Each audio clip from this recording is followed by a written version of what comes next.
하나님 말씀은 신약성경 누가복음 10장 25절에서 37절까지입니다. 신약성경 110쪽에 있습니다.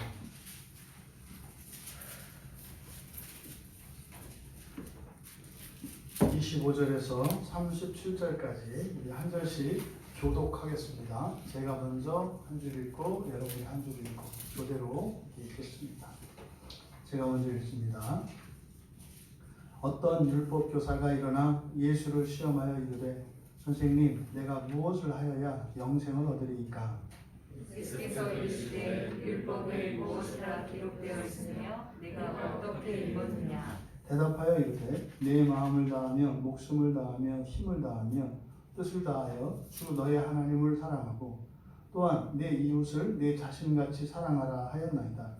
예수께서 이르시되 내 대답이 옳도다. 이를 행하라. 그러면 살리라 하시니. 그 사람이 자기를 옳게 보이려고 예수께 여짜오되 그러면 내 이웃이 누구니까? 예수께서 대답하여 이르시되 어떤 사람이 예루살렘에서 여리고로 내려가다가 강도를 만나매 강도들이 그 옷을 벗기고 때려 거의 죽은 것으로 버리고 갔더라. 마침 한 제사장이 그 길로 내려가다가 그를 보고 피하여 지나가고 또 이와 같이 한 레위인도 그곳에 이르러 그를 보고 피하여 지나가되 어떤 사마리아 사람은 여행하는 중 거기 이르러 그를 보고 불쌍히 여겨 가까이 가서 기름과 포도주를 그 상처를 붓고 싸매고 자기 짐승에 태워 주막으로 데리고 가서 돌보아 준다. 그 이튿날 그가 주막 주인에게 데나리온 둘을 내어주며 이르되 이 사람을 돌보아 주라. 비용이 더 들면 내가 돌아올 때에 갚으리라 하였으니 내 생각에는 이 세상 중에 누가 강도 만난 자의 이웃이 되느냐? 이르되 자비를 베푼 자니이다. 예수께서 이르시되 가서 너도 이와 같이 하라 하시니라. 아멘. 기도하겠습니다. 살아계신 하나님, 이 시간 미련한 설교자를 통하여 하나님의 말씀이 설교되어질 때에 이 성경을 기록하시고 이곳에 담아두신 하나님의 생명의 말씀이 밝히 드러나게 하시고 또한 듣는 이들에게 깨달아지며 믿어지게 하셔서 이 말씀으로 더욱 살아나게 하옵소서. 감사하며 예수님의 이름으로 기도하옵나이다. 네, 주님의 이름으로 1월 마지막 주일 성수주일 예배에 참석하신 여러분들을 또 인터넷으로 함께하고 계신 우리 지체들에게 동일한 축복과 은혜가 부어지기를 주님의 이름으로 축복합니다. 네, 설교의 제목은 영생을 얻으려면입니다. 영생을 얻으려면 여러분들은 지금 이 율법교사가 한 이 질문, 선생님, 내가 무엇을 해야 영생을 얻겠습니까? 그러면은 과연 어떻게 하면, 무엇을 하면 영생을 얻을 수 있을까? 여러분들도 이 질문을 가지고 있습니다. 여기서 말하는 영생은 단순히 영원히 사는 것만이 아니라 넓게 구원으로 이렇게 등치할 수 있습니다. 구원으로 바꿀 수 있는 말이에요. 어떻게 해야 구원을 받을 수 있는가? 뭡니까? 여러분 지난 한 주 사시면서 여러분의 개인적으로 또 가정에 아니면 여러분 일터에 어떤 문제가 있고 답답한 문제가 있습니다. 답답한 일이 있었습니다. 그럼 그것을 해결하려고 하지 않습니까? 그겁니다. 주님, 어떻게 해야 이 문제를 해결할 수 있겠습니까? 이거죠. 그럼 과연 여러분들은 이 율법교사가 한 질문, 사실은 이런 일상적인 적용보다도 또 지금 우리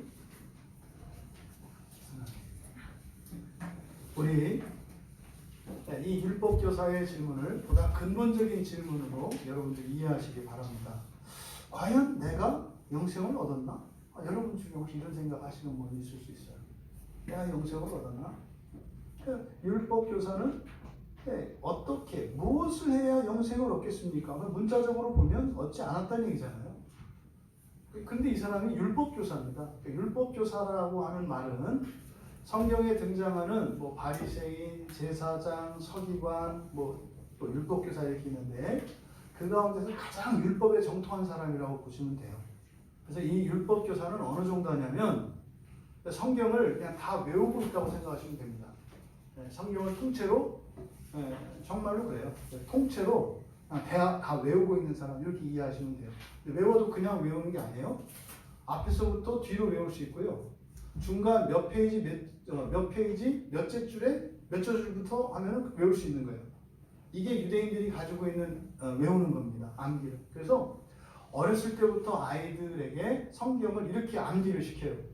그러니까요, 사실은 유대인 가정의 애들이 맨 처음 부모로부터 물려받는 게 하나님 말씀이 각인되어지면서 또 이렇게 인간적으로 기억력을 다 훈련을 받습니다. 어려서부터 철저하게. 기억력은 훈련에 의해서 되거든요. 이것은 선천적으로 타고나는 사람이 예외적으로 있습니다만 어떤 사람도 훈련하면 기억력은 키울 수가 있어요. 여러분 아십니까? 세계적으로 매년마다 하는 천재들 그 멘사 대회 뭐 이런 거 하거든요. 그 가운데 이 암기력 그 컨테스트가 있어요. 암기력 컨테스트가 무지막지합니다. 무지막지. 그러니까 몇 분 사이에 뭐 1000개 단어를 외우기 시키고 이런 걸 해요. 근데 그대로 외워요. 이거는요, 그 사람이 타고난 지능이 아니라 훈련을 하면 그렇게 됩니다. 그래서 유대인들이 어렸을 때 자녀 교육에 가장 집중하는 것은 교육적으로 기억력이에요. 기억력과 이해력과 이런 분석력, 이것을 가장 집중적으로 훈련을 시킵니다. 그리고 나머지 이런 부차적인 학문들은 나중에 다 시켜요. 그럼 나중에요, 학습 효과가 어마어마하게 차이 납니다. 우리나라 대표적인 실패 사례, 영어 교육이잖아요. 영어 교육. 예? 어려서부터 막 그냥 엄청나게 많은 돈을 들이고 해서 뭐 대학교까지 했는데 그 미국 사람 만나면 겸손해질 수밖에 없는 그때. 더더더더더 그냥 사실 막 해도 되거든요. 근데 벌써 막 악센트 생각하고 발음 생각하고 이게 지금 몇십 년을 그렇게 잘못한단 말이에요. 근데요, 유대인들 같은 경우에는요, 외국어 뭐 서너 개 하는 거 그렇게 어렵지 않습니다. 왜요? 어떤 언어 공부하려면요, 책 하나 싹 사서 하면 금방 외우거든요. 금방 외워요. 그럼 뭐 언어 최고가 아니고 외우는 거 아닙니까? 암기? 단어 많이 외우고. 그래서 사실 이제 우리 청년들이나 청년들은 또 뭐 늦둥이를 계획하고 계시는 분들은 뭐 마찬가지로 하시고 어렸을 때 철저하게 성경을 암송시키는 게 굉장히 좋습니다. 그 유대인들 보니까 수학 공부를 시키는 데도 다르더라고요. 구구단을 20단까지 외우게 하더라고요. 우리는 9단까지 외우잖아요. 근데 유대인 가정에서 20단까지 외워요. 근데 암기를 그냥 앞에서만 외우는 게 아니라 거꾸로 다 외워야 돼요. 1부터 20에 20까지 왔다 갔다 해요. 그러니까 중간에 얘기를 해도 중간에서부터 밑으로 내려올 수 있고 중간에서부터 위로 갈 수 있고 그러니까 이렇게 보여요. 그 정도가 되면 그러니까 이게 보입니다. 그 정도가 되면. 그러니까 이거는 잊혀지거나 그러는 게 아니에요. 이게 책을 펼치면 보이는 것처럼 이런 식으로. 이런 말씀을 드리는 이유가 뭐냐면 율법교사가 그런 사람이라는 거예요. 율법교사는요, 성경을 완벽하게 다 외우고 있어서 그냥 마치 하늘에다가 예를 들어서 창세기야. 창세기를 하늘에다가 그냥 한 장의 종이에다가 다 써놓은 것 같아요. 그래서 그걸 딱 보고 있어요. 어떤 나라가 어디 있는지도 이렇게 딱딱딱딱 우리는 이제 컴퓨터 가지고 이렇게 합니다만 그렇게 띵띵띵 떠올라요. 이게 이제 율법교사입니다. 옛날 책은 우리처럼 이렇게 쉽게 넘겨볼 수 있는 책이 아니에요. 두루마리로 돼 있어가지고요. 볼 수 있는 시야는 여기잖아요. 한쪽으로는 둘둘둘 말고 한쪽은 펴는 겁니다. 동시에 펼 수도 없어요. 그러니까 율법교사는 사실은 두루마리 열지 않고도 이렇게 볼 수 있는 사람. 이게 율법교사예요. 그러니까요, 율법에 정통한 사람입니다. 근데 그 율법교사가 예수님께 질문을 하고 있는데 이 질문의 의도가 시험한대요. 여기서 시험한다는 것은 일반적인 시험이 아니라 광야에서 예수님을 마귀가 시험했던 그 시험입니다. 이건 많이 나오는 시험이 아니에요. 예수님을 마치 마귀가 시험했던 것과 같은 정도로 굉장히 중요하고 의미 있고 악한 것으로 지금 기록하고 있는 거예요, 누가는. 왜요? 율법에 정통한 자가, 율법은 뭐예요? 하나님 말씀 아닙니까? 하나님이신 예수 그리스도를 시험하고 있어요. 이게 얼마나 심해요? 이게 마치 뭐예요? 자식이 부모를 시험하는 것 같은 뭐 이런 거죠. 그러니까 남이 뭐 이렇게 어떤 어린아이가 어른을 시험한다. 이게 자체도 문제 있는 거지만 자식이 만약에 아버지를 이렇게 시험해. 그럼 이제 더 악한 거죠. 그런 전제가 여기 있습니다. 그런데 지금 율법교사가 예수님을 시험하는 이유가 뭘까? 그것은 바로 앞에서 70제자들이 이제 선교 여행을 갔다가 돌아와서 예수님께 선교 보고를 할 때 예수님이 하셨던 말씀과 관련되어 있습니다. 여러분들은 하나도 이게 귀에 거슬리지 않겠습니다만 이 유대교 지도자들, 이 유대교인들이 들었을 때는 턱 걸리는 말이 앞에 있었어요. 예수님이 하신 말씀 속에. 앞에 22절에 보면 21절부터 보면 하나님을 뭐라고 불러요? 아버지라고 부르잖아요. 아버지. 하나님이 하나님이지 어떻게 하나님이 아버지가 돼요? 네? 마치 그런 거죠. 네? 청와대에 그 경비선은 어떤 경비병이 하나 있는데 대통령이 지나가는데 아버지 됐단 말이에요. 네? 그 만약에 진짜 이제 아들이든지 근데 아들이 아닌데 아버지라고 했으면 이거는 뭐 굉장한 결례를 범한 거죠. 네? 뭐 아저씨라고 해도 이건 안 되는데. 그러니까 당시의 사람들이 하나님, 예수님이 가장 이제 당시 종교 지도자들에게 문제가 됐던 부분이 뭐냐면 바로 이 부분이에요. 아버지라고 하는 거예요. 하나님을 잡고. 하나님을 아버지. 여러분들은 하나님 아버지 뭐 전혀 이상하지 않잖아요. 또 여러분이 하나님 자녀라는 말이 뭐 별거 아닌 것처럼 여겨지잖아요. 그러니까 교회 다니는 사람을 뭐 하나님 아버지 이렇게 생각한다고요. 그런데 이때 이 히브리 사람들이 이 유대 사람들이 그 얘기를 들으면 어떻게 받아들이냐면 하나님이 내 아버지다. 그럼 뭐요? 나도 하나님이다. 이런 뜻이에요. 내가 하나님 자녀다. 그러면 나도 하나님이다. 너희들과 같은 인간이 아니라 나는 하나님의 자녀된 나도 하나님이다. 이런 의미로 들려요. 그래서 자꾸 당시 지도자들이 예수님을 신성모독이라고 하고 죽이려고 했던 이유는 예수를 미워하거나 이런 게 아니에요. 자꾸 신이라고 하니까, 하나님이라고 하니까 이걸 받아들일 수가 없는 거예요. 그러니까 그들이 가지고 있는 사고방식 속에서는 도저히 이거는 용서해서는 안 되는 상황이에요. 그래서 죽였던 겁니다. 근데 지금 여기서 예수님이 또 그 얘기를 해요. 아버지와 아들로 또 나타낸다고요. 거기다가 한술 더 떠서 제자들에게 그렇게 능력이 나타난 것을 가지고 기뻐하지 말고 뭐라고 그랬어요? 너희 이름이 하늘에 기록된 것으로 기뻐하래. 무슨 말이에요? 그냥 여러분 이름을 하나님 나라에 기록해줬대요. 누가? 예수님이. 그러니까 마치 예수가 구원을 결정하는 사람처럼 얘기하고 있어요. 성경 보면 종종 네가 구원받았다 이런 얘기를 들으면 들을 수가 없어요. 그거는 하나님의 절대주권 영역에 속해 있는 건데 예수라는 자가 뭐 기적을 일으키고 이거는 부인할 수가 없어. 또 하나님 말씀에 대한 탁월한 이해와 그의 지식이나 이런 경건의 능력, 그의 선에 흠잡을 데가 없어. 근데 문제는 자꾸 신성을 침해내. 신성을 침범해. 하나님만 할 수 있는 것을 자꾸 예수가 할 수 있는 것처럼 얘기한다. 이것에 대해서 이 율법 교사가 예수님을 시험하는 거예요. 왜요? 율법 교사 입장은 뭐겠어요? 여러분 악의적으로만 보지 마세요.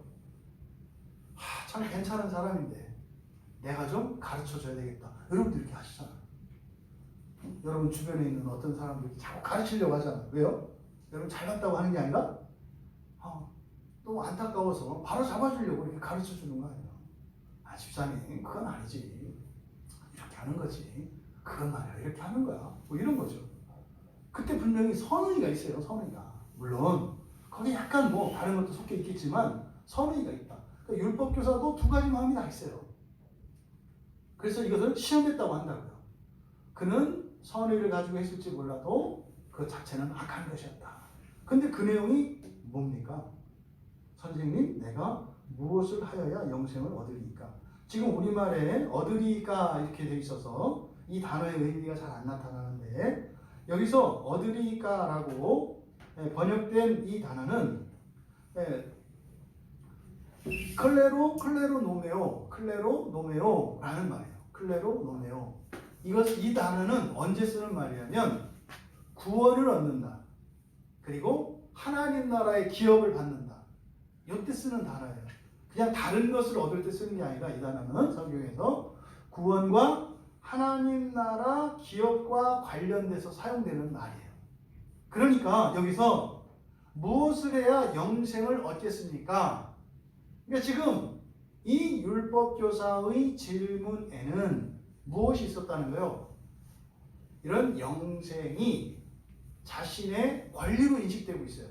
이런 거죠. 마치 자녀들이 여러분들이 누군가의 자녀라면 그 부모님의 유산을 상속받을 권리가 있어요. 여러분에게. 그러니까 그 자녀들에게만 있는 특권이에요. 그러니까 자녀들이 유산을 상속받는 것은 창피한 것도 아니고 그건 기뻐할 일이죠. 그런데요. 그런 거 있죠.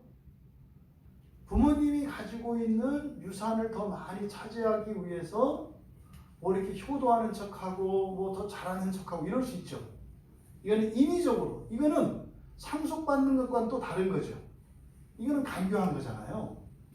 그러니까 지금 이 율법교사의 질문은 그런 거예요. 하나님으로부터 하나님의 은혜로, 상속받는 건 다 부모님의 은혜 아닙니까?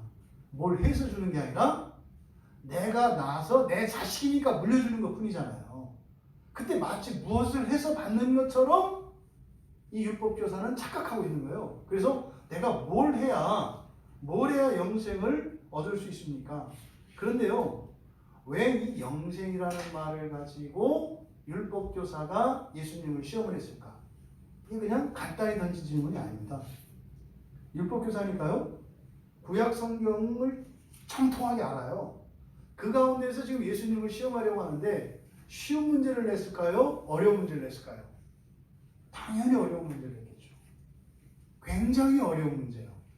굉장히 어려운 문제예요. 왜냐하면 구약 성경에서 이 영생이라고 하는 단어는 딱 4번만 사용돼요. 신약 성경에서는 영생이라는 말이 수도 없이 사용되지만 구약에는 딱 4번 나와요. 딱 4번. 그러니까 아까 말씀드린 것처럼 그 구약성에 있는 모든 성경을 다 외워야 되는데 그 중에 딱 4번만 사용된 단어, 구약성경 전체에 4번만 사용된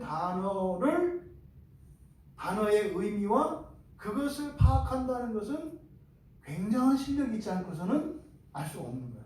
그래서 이 문제는 굉장히 난이도가 높은 문제다.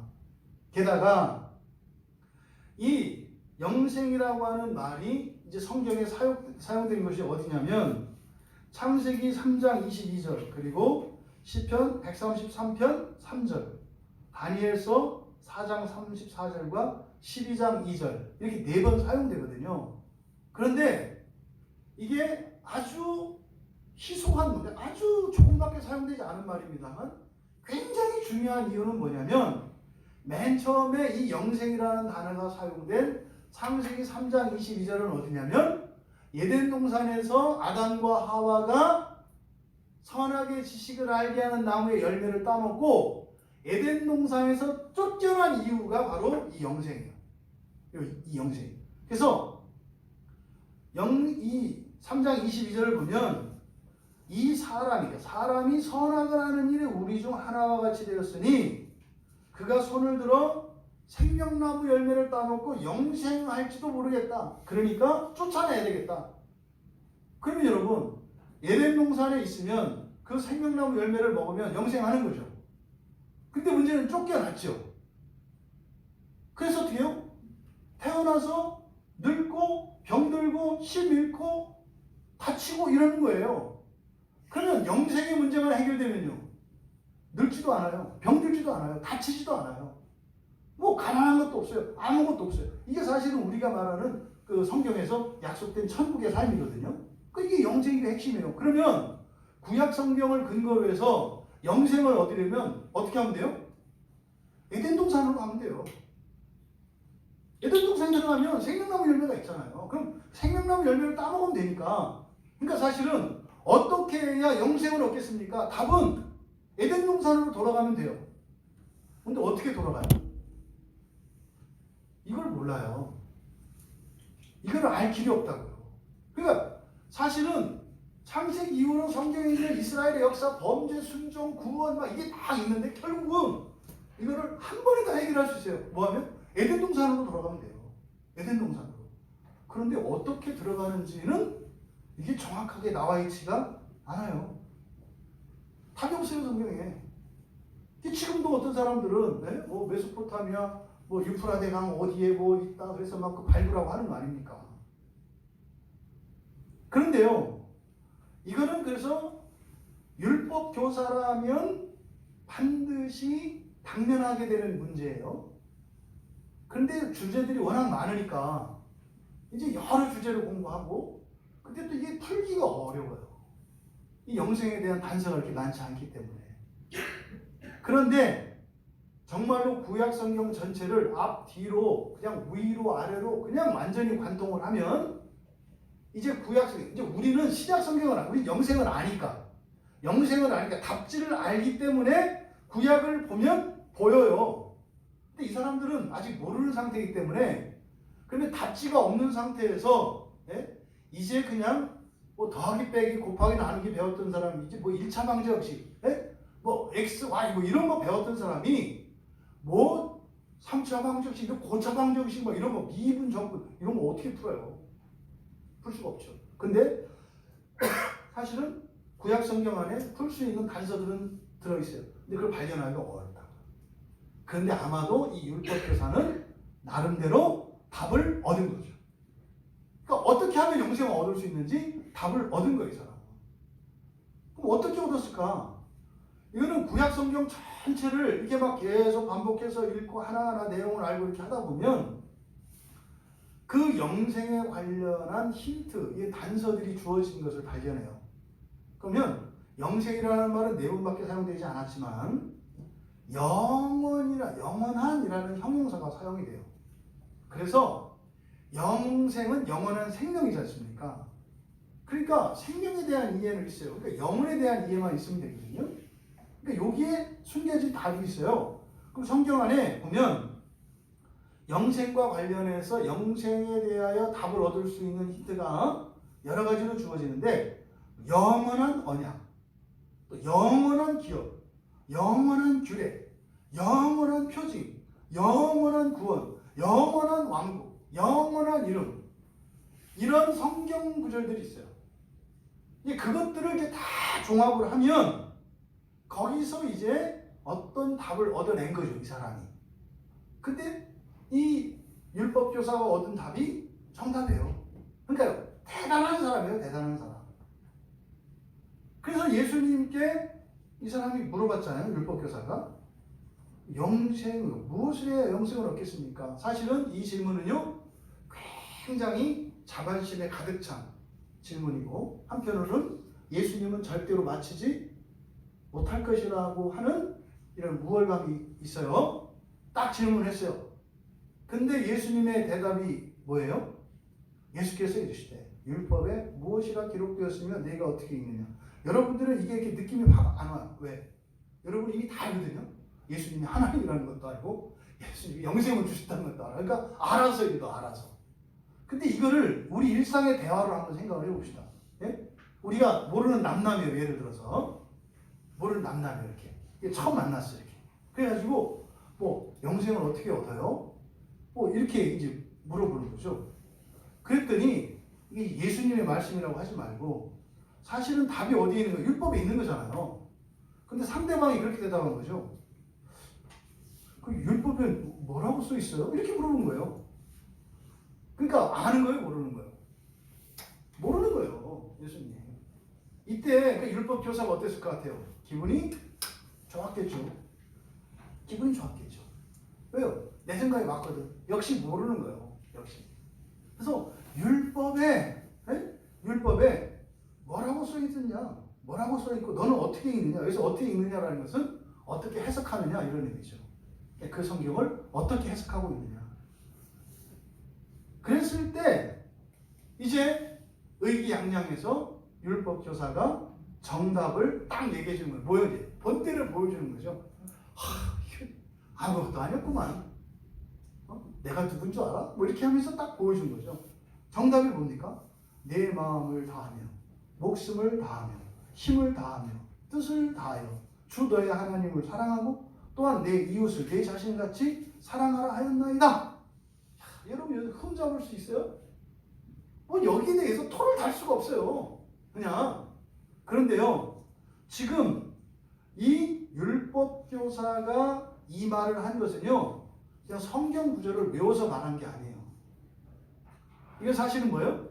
구약 성경 전체를 요약한 거고요. 조금 더 구체적으로 하면 토라, 모세 오경 가운데 레위기와 신명기를 딱 요 문장으로 이 두 가지를 딱 압축한 거예요. 레위기와 신명기를 이렇게 압축한 거예요. 그러니까 엄청난 대답이에요, 사실은 이게. 율법을 아는 사람들은 입이 쩍 벌어지는 그런 대답을 한 거라고요. 이쯤 되면 예수님도 어떻게 해야 돼요? 감탄해야 되죠. 와. 그래서 그냥 코가 납작해져가지고 주눅이 들어야죠. 율법교사는 그걸 기대했겠죠. 그리고 뭐요? 당신 같은 사람이 여기 있는지 내가 몰랐습니다. 야, 앞으로 이쪽에는 오지 않겠습니다. 뭐 이러고 가기를 바랐겠지. 그런데 예수님을 보면은요, 전혀 미동도 하지 않으세요. 감동도 아니고 전혀 영향도 안 받으시는 것 같아요. 뭐라 그래요? 28절에서. 오히려 인정해. 내 대답이 옳다. 일을 행하라. 그러면 살리라. 이게 지금 상황이 어떻게 된 겁니까? 율법교사 입장에서 보면 예수님을 시험하러 갔어요. 근데 역시 몰랐어요. 근데 자기가 성급하게 답을 먼저 말해버리는 바람에 예수가 그 답을 이용해서 그래 맞아 정답이야 그대로 하면 되겠잖아요. 그런데 지금 이걸 가지고 알 수 있는 게 뭐예요? 너 알면서 왜 물어봤어? 들통났네. 정답을 알고 있었잖아요. 그러니까 사실은 모르는 것처럼 숨기고 왔는데 거짓이라는 게 드러났고, 또 예수님께서 옳다 일을 행하면 그러면 살 거야 라고 대답을 하셨는데, 단지 너 알면서 왜 물어봤어? 이런 의도 하나 있고, 또 하나 말은 잘하는데 네가 알긴 아냐? 이런 뜻이 있는 거예요. 너 진짜로 율법을 읽고 그렇게 답을 얻었어? 그러면 네가 그렇게 믿고 깨달은 대로 그렇게 살아봐. 근데 너 그렇게 되리? 네가 그렇게 하나님을 사랑하고 내 이웃을 내 몸과 같이 사랑하는 이게 과연 되리? 너 아주 보기 좋게 성경을 쫙 요약해서 딱 정확하게 얘기를 했는데, 그래 그럼 영생이라는 게 시험 푸는 문제가 아니라 너의 생존이 걸린 거잖아. 그럼 너 그게 그렇게 뜻대로 되리? 사실은요, 율법교사가 그게 안 돼서 알고는 있는데 안 되니까 그 마음속에 뭐 있어요? 공허함이 있다고요. 여러분도 그렇잖아요. 여러분도 예수 믿으면 다 될 것 같고 오늘 한번 교회만 가면 뭔가 좀 어떤 일이 일어날 것 같잖아요. 근데 안 되잖아요. 근데 또 뭐예요? 주변에 된다는 사람이 너무 많아. 아이 또 된다네 또 됐다네 뭐. 그런데 나도 옛날엔 됐다고 생각을 했어. 근데 안 돼. 그래서 뭐예요? 알고 있지만 사실은 모르고 있는 것을 가지고 질문을 하는 거예요. 어제 우리가 장례식장에 다녀왔잖아요. 네? 임세영 집사님 아버님이 네, 이제 오늘 이제 다 장례식장 잘 이제 끝냈을 텐데, 어제 거기 가서 예배드리게 된다는 것은 꿈도 못 꿨어요. 제가 그 임세영 집사님 아버님을 만나려고 정말 기도도 오랫동안 많이 했고요. 얼마나 학수고대했는지 몰라요. 근데요, 만날 수가 없어요. 워낙 목사를 싫어해서, 워낙 교회를 싫어해서 갈 수가 없어요. 그 뭐 집사님이 한번 용기를 내서 한번 가보죠 했다가 다시 전화 와요. 암만 생각해도 가면 안 될 것 같아요. 다음 기회에 하죠. 다음 기회에 하죠. 그리고 계속 미룬 거예요. 2번 됐잖아요. 2번. 지난주 설교 때도 말씀드렸던 것처럼 생애적으로 회개하셨어요. 생애적으로. 제가 아마 평생에 보았던 기도 가운데 가장 간절하고 가장 진실된 그런 기도였어요. 마치 겟세마네에서 예수님이 기도하셨다면 그런 모습이었겠다 싶을 정도로. 왜요? 몸도 못 가누던 분이요.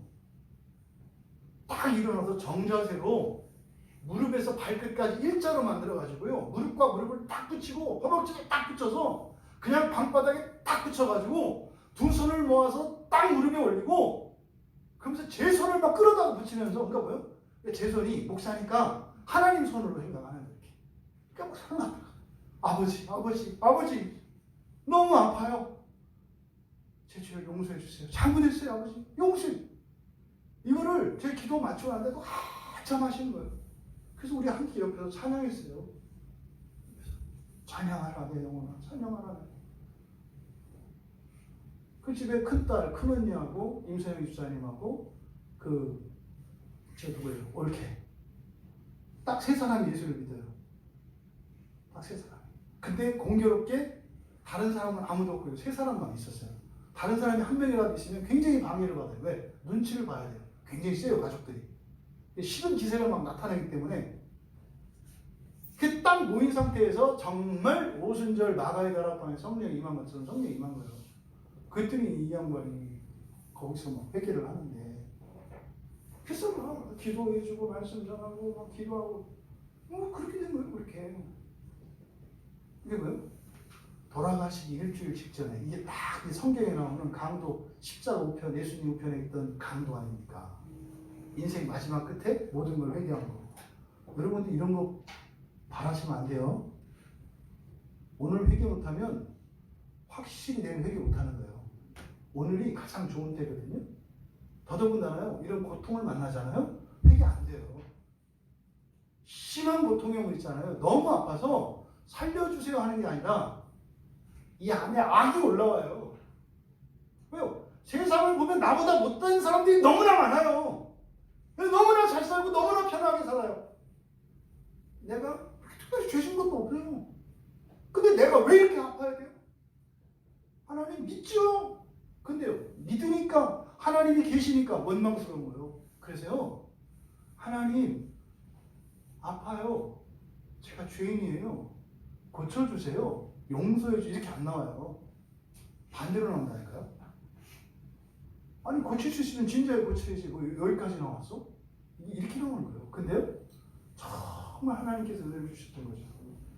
그렇게 하고 정말 주님 품에 안 계신 거예요. 놀라운 일이죠. 놀라운 일. 근데 여러분 정말로 여러분들의 인생 안에 예수님께서 우리에게 주셨던 이 구원과 영생의 일들이 현재적으로 정말 생생하게 누려질 수 있기를 바랍니다. 근데 이 율법교사도 그게 안 누려지는 거예요. 그래서 사실은 마지막에 지난주에 그렇게 회개했습니다만 그 전주까지는요. 말씀드려요. 목에 목자도 싫어했다니까요. 만나기 어려웠던 분이었다니까요. 근데 그 전전주에 지지난주에 갔을 때 하나님이 그때 마음을 쫙 열어주셨어요. 그래서 그분의 인생의 히스토리를 다 들었어요. 마치 이렇게 고해성사하는 것처럼 어려서부터 독립군 아버지 밑에서 자란 그 아들의 삶이 어땠는지. 심지어 독립군이 뭐 대단한 분이시더라고요, 아버지가. 그래서 원래 보훈처에서도 일부러 찾아왔던 집이에요. 국가유공자로 등록하라고. 국가유공자 등록하는 절차가 복잡해요. 심사를 거치고 올려도 안 되는 사람들이 훨씬 많아요. 근데 여기는 보훈처에서 직접 찾아왔던 사람이에요. 대통령이 바뀌면 항상 사람을 보내서 청와대로 초대를 받았던 분이에요, 아버님이. 근데 유공자는 안 올려. 왜? 나는 그냥 나라를 위해서 그냥 뭘 한 거지. 뭐 보상받으려고 한 게 아니다. 보상받으려고 한 게 아닌데 왜 내 이름을 올리냐. 그래서 해마다 보훈처 직원이 왔다 갔대요. 나중에는 하도 사정사정 해가지고 말년에 이렇게 올려서 사실 그분은 임세영 집사님 아버님은 거의 혜택을 못 누렸어요. 근데 아버지의 정신을 배워서 평생을 나무 위에서 살아요. 나무 위에서. 제가 어제 그 예배 드릴 때 그 얘기했어요. 고이 대신 이분은 평생 동안 남만 위해서 살았다고. 마지막에 딱 한 번 자기를 위해서 사셨다고. 그게 뭐예요? 지난주 토요일 날 지지난주 주제, 지지난주 토요일 날 회개한 거. 하나님, 나 아파요. 내 죄 용서해 주세요. 나 고쳐. 이게 생애 최초로 진짜로 자기를 위해서 한 거예요. 그러니까 사실은 그분이요, 일주일 사셨어요. 자기를 위해서. 일주일 사셨어요. 일주일을 자기를 위해서 뭘 사셨나 이렇게 들어봤더니 아내분이 임수인 씨 어머님이 오랫동안 지병이 있어요. 간병 수발을 다 들었어요. 아주 오랜 기간 동안. 그러니까 아내를 지극히 사랑하고 섬겼어요. 그런데 그 아내를 위해 살았잖아요. 죄송한데 지난 한 주 하신 일은 그동안 잘 해놓고 지난 한 주에 아내한테 승질내고 욕하고 짜증냈대요. 뭐예요? 진짜 자기 위해서 산 거예요. 그 전주까지는 아주 훌륭한 분이죠. 병든 아내를 막 수발 들고 하는. 근데 그 속에는 뭐가 있었어요? 내가 이러고 살아야 되나? 이게 있었던 거예요. 근데요, 나타내면 안 되지. 왜? 아내를 위해서 살아야 되니까. 왜? 평생을 그렇게 살았어. 동네 사람 칭찬 자자해요. 근데 그럴 때마다 왜요? 잘해주고 욕먹고 또 이렇게 이용당하는 일이 있었을 거예요. 근데요, 속에서요, 부글부글 끓는 일이 있었겠죠? 하나도 내색하지 않은 거예요. 그게 암이 되지 않았겠어요? 마지막 일주일이 어떻게 보면 그동안 거룩하게 잘 살다가 이렇게 뭐 흩어진 것 같지만 저한테는 그분에게 있어서는 가장 아름다운 일주일이었다고 생각을 해요. 왜? 자기를 위해서 살았으니까. 자기를 위해서 살았으니까. 저는 오히려 그래서 욕심이 들었어요.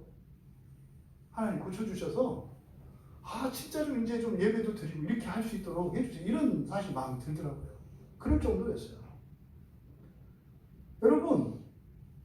여러분들은 과연 여러분 자신을 위해서 사는 게 뭡니까? 율법교사는 답을 알아요.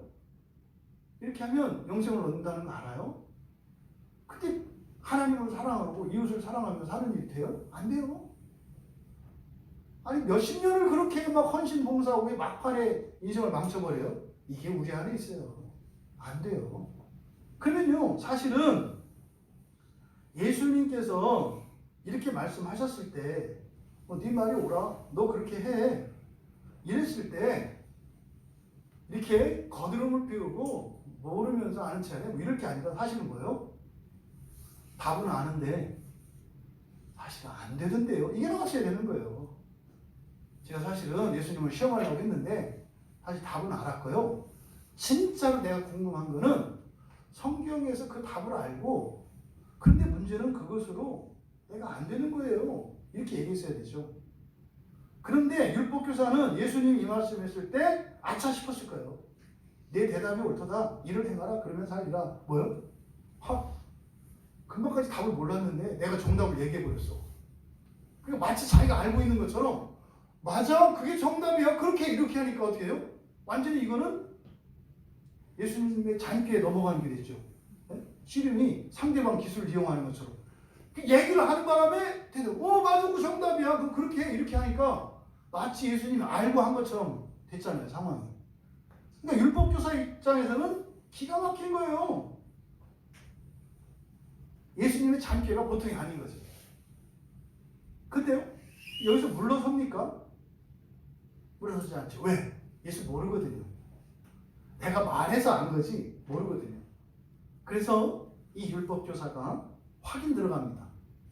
그리고 사실 뭐예요? 예수가 몰랐다는 것을 입증하려고 합니다.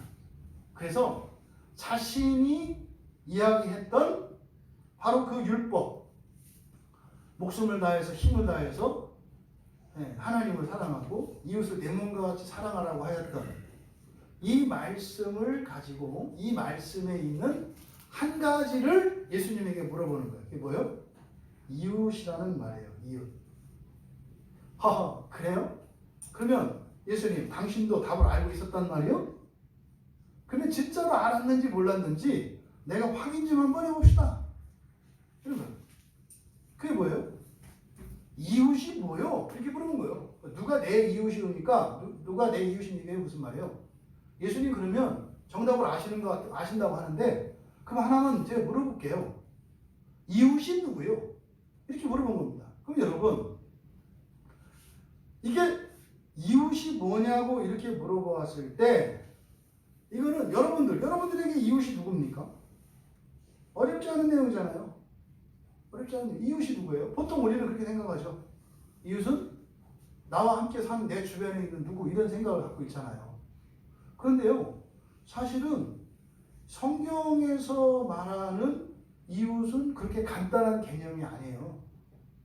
율법에서 말하는 이웃은 여러분 회사 동료, 또 거래처, 아니면 여러분 집 앞뒤 근처에 사는 누구, 또 이 주변에 누구, 이게 이웃이 아니에요. 성경에서. 이 이웃이라는 말은 그렇게 간단한 말이 아니에요. 그런데 예수님이 대답을 또 하지 않고 또 회피해. 그러면서 예수님이 대답을 하는 대신에 예화를 들어서 얘기합니다. 근데 얘기를 들어보니까 확실히 몰라, 예수님이. 왜? 이 얘기 내용 자체가 번지수를 잘못 잡았어. 내가 지금 던진 질문조차 이해하지 못하고 있는 것 같아. 율법 교사가 보니까. 왜 이런 얘기를 하느냐? 이웃이 뭐냐면요. 왜 이제 이 예수님 얘기가 엉뚱하다라고 말씀을 드리냐면, 이웃이라고 하는 말은 이게 레아예요. 히브리어로 레아. 레아라는 히브리어인데, 이게 이웃, 일반적으로 그냥 친구, 동료, 뭐 이런 의미를 나타내요. 그런데 구약 성경에서 이 레아가 가지는 가장 기본적인 개념이 뭐냐면, 창세기 15장 10절에 보면, 이제 여기가 이제 아브라함이 이름을 바꾸기 전에 아브라함일 때 하나님하고 언약을 맺어요. 그때 언약을 맺을 때 어떻게 하냐면 피언약이거든요. 피언약은 생명을 걷는 이 말이에요. 그래서 소, 양, 염소 이런 걸 놓고요. 반을 갈라요. 통째로 갈라요. 무지막지한 거예요, 여러분. 생각해 보세요. 소를 여기다가 잡아서 그 반으로 갈랐다고 생각해 보세요. 피 흥건하고요. 피에 피 비린내가 확 납니다. 거기다 양, 염소를 소, 양, 염소 이렇게 쫙 누르는 거예요. 반을 갈라서 반투막 내가지고. 그리고 그 사이를 지나가요. 이게 언약식이거든요. 이게 무슨 의미예요? 언약은 깨질 수 없다는 거예요. 이렇게 깨질 수 없는 거라고요, 언약은. 그게 만약에 깨진다면 뭐예요? 죽어야 되는 거예요. 그런 의미가 있어요. 이걸 이제 횃불 언약이라고 합니다. 여호와께서 이렇게 횃불로 이렇게 지나가시거든요. 그러면요, 이때 재물을, 살아있는 소를 반 자른다고 그랬죠. 반토막 낸다고 그랬죠. 이 두 쪽을 레아라고 하는 거예요. 이웃이라고 하는 것은 그러니까 뭐예요? 완전히 다른 또 다른 소 한 마리를 말하는 게 아니라 하나를 반으로 나눈 거. 아담이 하와를 보았을 때 뭐라고 해요? 네? 뼈 중에 뼈요? 살 중에 살이다. 왜 그 얘기해요? 아담은 하나님이 이렇게 창조하셨지만 하와는 아담의 갈비뼈를 가지고 만들었어요. 그러니까 원래 아담과 하와는 원래 한 몸이에요. 그러니까 이 레아라고 하는 말은 하나라고 하는 개념이 있는 거예요. 하나. 그러니까 이 이웃이 누구냐고 이렇게 물어봤을 때 율법에서 말하는 내 이웃을 사랑할 때 이 이웃은 누구예요? 그러니까요. 이 율법 교사에게는 유대인이에요. 1차적으로 유대인이에요. 유대인. 그런데 예수님이 들려진 이야기 속에서는 그 강도 만난 사람의 이웃이 누구냐 할 때 누구예요?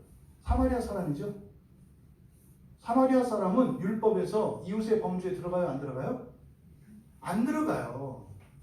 그러니까 예수님 얘기가 잘못된 엉뚱한 얘기다라고 생각을 한 거예요. 율법교사 입장에서는. 근데요, 사실은 예수님이 이제 객관적인 입장에서 예수님이 맞아요? 율법교사가 맞아요? 당연히 예수님이 맞겠죠. 왜? 예수님은 하나님이시니까. 근데 율법교사도 사람들이 보기에는 정답을 갖고 있는 사람이에요. 그럼 이게 둘 다 정답이에요. 사람들이 볼 때는. 그러니까 믿는 대로 따라 다르죠. 근데 예수님을 하나님이라고 믿는 사람들은 하나님이 옳은 거죠. 그러면은 이 이야기는 율법교사가 듣기에는 엉뚱한 얘기 같지만 사실은 예수님은 율법교사에게 이 이야기를 들려주시는 목적이 뭐예요? 율법교사의 오류를 바로잡아 주시려고 하는 거죠. 너 이웃이 유대인이라고 알고 있지? 그런 거 아니야. 이 얘기를 지금 가르쳐 주시려고 하는 거예요. 그러니까 율법에 대해서 이 율법교사가 해석하고 있는 것이 잘못된 해석이라는 것을 가르쳐 주려는 목적이 있고 이 이야기 속에서는 그리고 영생과 관련해서 이 율법의 문제, 영생과 율법의 문제를 지금 이 율법교사가 제대로 알고 있지 못하기 때문에 그것을 가르쳐 주려고 하시는 거다. 예수님의 말씀을 보면요. 사실은 영생이 필요한 자가 누구예요? 이 이야기 속에서. 예수님이 하신 얘기는 그거지 않습니까? 네? 예루살렘이 있고 예루살렘 밑에 여리고가 있는데 거기로 가다가 어떤 한 사람이 강도를 만나서 거기 보면은 거의 죽은 것을 버리고 갔다. 사람이 보기에는 뭐예요? 죽은 시체다 이 말이에요. 네, 죽은 시체처럼 버려졌다 이 말이에요. 보면 시체예요. 근데 거기를 뭐 한 사람, 두 사람, 세 사람 지나갔는데 그 중에 마지막 사람이 그걸 확인해서 살려줬다는 얘기거든요. 근데 거기 지나간 사람이 제사장, 레위인, 그리고 사마리아 사람이에요. 이 얘기를 들려주시고 예수님이 그에게 물어봐요. 누가 강도 만난 자의 이웃이 되겠느냐? 여러분에게 물어볼게요. 여러분 중에 이 강도 만난 자의 이웃이 누구요? 여러분 대답해 보세요. 누가 이웃이에요? 네? 왜 이렇게 두려워하세요? 해보세요 좀 제발. 여기 이 예수님의 이야기 속에서 죽은 것 같이 버려졌던 이 강도의 이웃이 누구냐고요? 예? 그러니까 지금 금방 얘기했는데도 여러분 사마리아 사람이라고 하잖아요. 이웃이 누구라 했어요? 율법에 따르면 유대인이라고 그랬죠. 그럼 원래 유대인은 이 제사장과 레위 사람이 유대인이잖아요. 그러면 이 버려진 사람이 사실은 유대인일 가능성이 많아요. 심지어는 제사장이거나 레위 사람이었을 가능성이 많아요. 왜? 여리고로 가는 길이니까. 그러면 율법에 따르면 강도 만난 사람의 이웃은 유대인인 제사장과 레위인이 이웃이에요. 율법에 따르면. 그런데 살려준 건 누구예요? 사마리아 사람이 살려줬어요. 이게 무슨 말이냐면 여러분, 제가 길 가다가 갑자기 쇼크가 와서 이렇게 넘어졌어요. 이렇게 거기다가 넘어졌는데 얘가 목걸이를 제 차고 있었어요. 목사라고. 그래서 목사 이렇게 하고 딱 넘어졌어요. 이렇게. 근데 어떤 교회 목사님이 이렇게 지나가시다가 제가 아침에는 이제 여기 육교 얘기를 했는데, 네? 제가 육교에서 이렇게 오다가 딱 넘어진 거예요. 이렇게 제가. 그래서 목사 이렇게 쓰고, 그러다 광야교회 목사 이렇게. 근데 어떤 목사님이 급한 일이 있어서 부랴부랴 교회로 오신 거예요, 그날. 근데 11시 이제 뭐 예배를 시작을 해야 되는데, 예배 시간이 뭐 몇 분 안 남았어. 그러니까 지금 막 부랴부랴 가도 받을 예배 시간에 도착할 시간이에요. 그게 딱 가다 보니까 목사라고 커다랗게 써놓고 길바닥에 딱 누워있어요. 그럼 순간적으로 도와주고 싶은 마음이 들겠어요, 안 들겠어요? 당연히 들죠, 당연히. 그런데요, 문제는 내가 지금 교회 담임 목사야. 그냥 바쁜 것도 아니라 거룩한 일로 바쁘잖아요. 예배 인도하러 가야 되는데 거룩하잖아요. 지금 교인들이 막 이렇게 기다리는데 거기다 또 그냥 목사가 아니야. 대형 교회 수천 명이 지금 나를 기다리고 있어. 네? 그뿐인가? 막 온라인으로 중계가 돼가지고 전 세계에서 다 보고 있는 목사예요. 근데 보니까 이제 목사, 근데 아무도 없는 거 보니까 뭐 참 조촐해 보여. 거기다 또 그래서 사실 살리려고 했어. 근데 보니까 뒤에서 빵 하는 거예요, 차가. 그럼 내가 멈추면 어떻게 돼요? 이거 도로교통체증이 되네? 그럼 이거 도로교통법 위반. 그렇죠? 잘못하면 이제 뭐 사람들 욕도 먹어. 고민하다가 그냥 간 거예요. 이게 제사장이에요. 레위인은 누구겠어요? 어떤 직분자 뭐 이런 거겠죠. 예? 뭐 부목사 뭐 이런 거겠죠. 마찬가지예요. 지나간 거예요. 그랬는데 이단이 한 명 지나갔어요. 거기를. 이단이 지나가다가 딱 보니까 목사 이렇게 써 있어. 그럼 신천지는 원래 목사는 개거든요. 그 개 한 마리가 써져 있는 거예요. 신천지 사람들 입장에서 보면 거의 목사를 개라고 하니까 개 한 마리가 쓰러져 있네. 근데 이 신천지 사람이 차를 세우고 개라고 생각하는 이 목사를 태워서 병원에 가서 살렸다 이 말이에요. 누가 이웃이요? 요 얘기예요 지금 이게. 얼마나 모순된 삶을 살고 있나 봐요. 여러분 코로나 걸린 사람이 강도 만난 사람이라고 합시다. 어떤 사람이 코로나 걸렸어요. 네? 지금 상황이 어때요? 제사장처럼 피해가지 않아요? 누가? 교인들이. 어저께 보니까 광주의 어떤 교회에서 또 그 코로나 확진자들이 많이 나왔다. 너무 마음 아프더라고요. 그럼 사실 어떻게 돼요? 그럼 그 교회 교인들 얼마나 힘들겠어요, 그죠? 도와줘야 되고 또 어느 가게에서 코로나가 나왔어. 그럼 어떻게 됐어요? 손님 끊어질 테고. 그럼 더 가서 음식 팔아줘야 되고 그래야 살 거 아니에요. 근데 제사장과 레위인같이 하는 사람들이 뭐예요? 발 끊는 거예요. 야야야야야 저기 저 코로나 확진자가 갔단다. 가지마. 야야야야 광주 어느 교회에서 코로나 거기서 퍼졌단다. 이게 지금 제사장과 레위인들이 하는 행동이에요, 여러분. 사마리아인이 한 거는요. 찾아가서 도와주고요. 내가 뭐 할 게 없는지. 이게 지금 사마리아예요. 그러니까 성경을 그냥 이렇게 텍스트로만 보면 정답이 나오죠. 율법교사 마찬가지예요. 영생을 무엇에 어디에 하나님 사랑하고 이웃 사랑하면 돼요. 답 나오죠. 그런데 여러분의 삶이라고 하는 컨텍스트에 하나님의 말씀이 담겨지면 이게 내용이 달라진다니까요. 교회에서 예배드리고 있는 여러분들이 여기 이야기에 등장하는 사마리아인이에요. 지금 교회가 아주 진짜 얻어맞아가지고 죽은 것처럼 지금 널브러져 있잖아요. 교회. 누가 교회 가지 말라 그래요? 교인들이 교회 가지 말라 그래요. 왜요? 죽었으니까. 더러우니까. 하면 안 된다는 거예요. 이게 지금 애들 장난 같으세요? 여러분 착하게 사세요.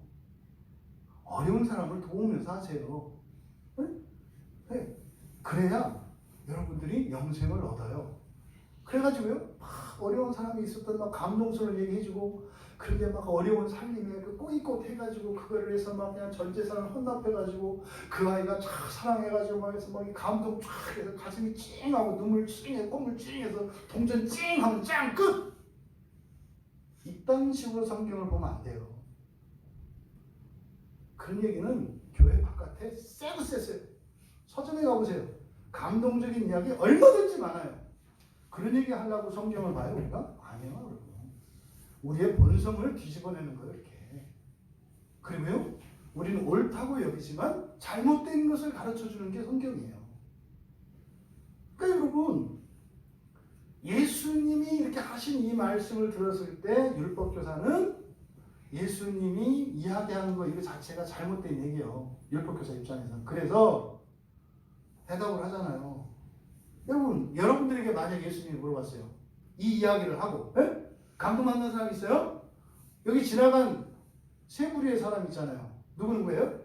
제사장? 레위인? 사마리아 사람이에요. 그러니까 1번 제사장, 2번 레위인, 3번 사마리아 사람이에요. 그러면 답이 몇 번이에요? 아니, 그러니까 원래 지금 이 강도를 지금 이 율법교사가 누구라고 생각한 거예요? 3번이라고 생각한 거잖아요, 답을. 3번. 그런데 객관식 문제거든요. 3번 이렇게 써야 돼. 뭐라 그래요? 제사장이요, 레위인이요, 사마리아인이요. 이렇게 해야 되는 거 아니에요? 선택지가 셋이잖아요, 예수님이. 주신 선택지가 3개. 그럼 3번이요, 그래야 되잖아요. 근데 객관식에다가 뭐라고 쓴 거예요? 거기다가 사마리아인이라고 쓰지 않고 자비를 베푼 자 이런 애들이 있었고 학교에서 시험 볼 때 선생님이 이렇게 선택지 딱 뜨면 이 선택지가 잘못됐다는 거지. 거기다가 객관식 문제에다 주관식으로 쓰는 애들이 있어. 뭐 이렇게 주관 답은 이겁니다. 이렇게. 뭐라고 해요? 왜 사마리아인이라고 말을 못했을까요? 사마리아인이라고 입에 올릴 수가 없는 거예요. 왜요? 사마리아인은 더러운 자들이에요. 이게 딱 오늘날 이단하고 같아요. 기독교인들에게 있어서 사마리아인은 누굴까요? 딱 이단이에요. 딱 이단. 그러니까 그렇게 이해하시면 정확해요. 유대인들이 생각하는 사마리아인은 오늘날 기독교인들이 생각하는 불교도 뭐 이런 거 아니에요. 이단이에요, 이단. 요게 사마리아인이에요. 그런데 사마리아인이라고 안 해. 왜요? 더러운 말이어서. 더럽혀지거든요. 더러운 건 입에 담지도 말라고 그랬으니까. 그래서 사마리아인이라고도 안 하고 자비를 베푼 자라고 얘기한 거예요. 그러니까 이 사마리아인의 한 행동을 자비를 베풀었다고 한 거는 예수님이 한 말이요, 율법교사가 한 말이요. 율법교사가 한 말이요. 우리들이 이 사마리아인을 얘기할 때 선한 사마리아인이라는 얘기를 많이 해요. 누가 말한 거예요? 율법교사가 한 말이에요. 예수님은 그걸 말하는 게 아니에요. 제사장 되지 마라, 레위인 되지 마라, 사마리아인 되라, 이 얘기가 아니에요, 여러분. 번지스가 매우 잘못된 거예요. 근데요, 간단하잖아요, 그렇게 하면. 여러분, 어려운 사람 생각하세요. 어? 여러분, 1,000원이면 어떤 애는 하루 살아요. 그렇게 하는 거예요. 이게 지금 심각할 정도로 지금 인터넷 홍수가 나오면서 이걸 뭐라고 하냐면 빈곤 포르노라고 해요. 특히 뭐 이제 제 이름은 더 되지 않겠습니다만 NGO 단체를 만들어가지고 마치 어려운 아이들을 도와주는 것처럼 막 하잖아요. 그러면서 인터넷이나 이런 데 올린 애들 어떻게 해요? 애들 실물 사진 올리거든요. 굉장히 가난한 애들. 그게 이런 그 음란물을 다루는 포르노하고 뭐가 달라요? 그 아이는 어떻게 돼요? 얼마 전에 한 아이가 입양 갔다가 끔찍하게 죽음을 당해가지고 사회적으로 난리 났죠. 저는 가증스러워요. 죄송하지만. 무덤에 왜 찾아가요? 고아원에 가야지. 지금도 외국으로 팔려나가는 그 고아원에 가서 그 아이들을 잘 사랑할 생각을 해야지. 그 아이를 죽인 그 여자 인간도 아니에요? 당신은 인간보다 못해. 그 사람이 한 짓이 옳다는 게 아니에요. 그 사람보다 못하다고. 어떤 점에서는. 당신은 그 아이를 데려다가 안 죽이고 친자식처럼 잘 키울 수 있는 고상한 사람인지는 몰라. 근데 죽어도 평생 동안 한 명도 안 데려갈 거잖아. 외국에 팔려가지고 애들이 얼마나 고통당하는지 알아요? 네? 해외로 입양된 애들이 인간 이하의 삶을 살아요. 우리나라에서 입양간 애들. 그 지들은 입양 한 번도 안 해봤으면서 거기는 입양이라도 해봤잖아요. 거기다가 꽃 갖다 놓고 웬놈 캔디에 미쳤지.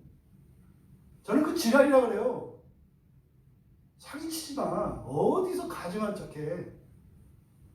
그렇게 하면 감정적으로 카타르시스를 느끼겠죠. 그리고 그 여자를 향해서 돌을 설명해주죠. 죽여버려야 된다는 거 아니에요. 상자라는 거 아니에요. 예수님이 뭐라고 했어요? 죄 없는 자가 돌 던지라고 했잖아요. 교회 바깥의 사람들 얘기하는 거 아니에요. 교인들 얘기하는 거예요. 여러분들은 그 뉴스를 접하고 어떤 생각을 가졌고 어떤 행동을 취했는지를 얘기를 하는 거예요. 이런 위선이 얼마나 우리 안에 철저하게 배어있는지 알아요. 속지 마세요, 여러분. 여러분,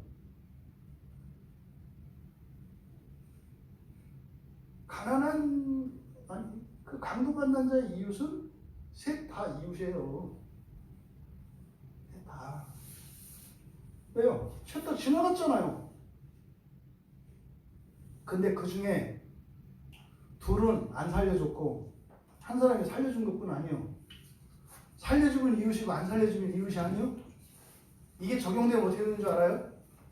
집에서 자식 노릇하면 자식이고 부모 노릇하면 부모고 그거 안 하면 부모 아니에요? 그런 생각 안 하시잖아요, 여러분. 그런 생각 하세요? 그런 생각 지금까지 했다면 싹 버리세요. 그건 인간이 가지는 생각 아니에요. 그러면 여기서도 강도 만나서 죽어가는 이 사람은요, 살려줬든 안 살려줬든 셋 다 이웃이에요. 셋 다 이웃이라고. 말은 되잖아요. 살려주는 게 이웃이라고. 그러니까 이 율법교사가 한 대답처럼 여러분도 대답할 가능성이 많아요. 지금도 이 본문 갖고 전국에 있는 교인들을 모아놓고 질문하면 어떻게 해요? 다 자부를 베푼 자입니다. 이렇게 대답을 할 거예요. 그럼 그거를 여러분 가정에게 적용하면 어떻게 돼요? 내 말 안 듣는 자식은 자식도 아니라는 얘기요. 이웃은 남이 아니라니까요.